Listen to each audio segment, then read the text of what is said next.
না, টেস্ট তুই কর নে। না খাবো না। তুই খাবি, হ্যাঁ?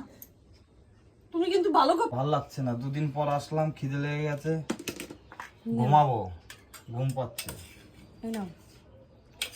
কি বলো তো এটা?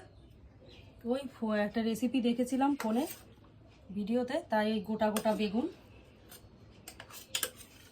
তাই রান্না করেছি। দাঁড়াও দাঁড়াও দাঁড়াও, এই গোটা গোটা বেগুন? খেয়ে দেখো, ভালো খেতে। এর মধ্যে পোকা আছে। তুমি খাওনি আগে থেকে, কি করে জানলে তুমি ওর মধ্যে পোকা আছে? বেগুনে পোকা থাকে না? নাও তো থাকতে পারে, তুমি খেয়ে দেখো। তুমি কি একটা দিনও আমাকে সুস্থভাবে খেতে দিবা না? আরে বাবা, একটু টেস্ট করে তো দেখো। বেগুন কেটে রান্না করলে তোমার কি হতো? কেন, গোটা রান্না করেছি, তাতে কি এর মধ্যে পোকা আছে। তো পোকা আছে, তুমি কি বেগুনের ভিতরে ঢুকেছিলে? বেগুনের ভিতরে ঢুকতে হয়, বেগুনে পোকা থাকে তোমার জানা নেই? ও, মাছ খাও, মাংস খাও, চিংড়ি মাছ তো জলের পোকা, সেটাও তো খাও।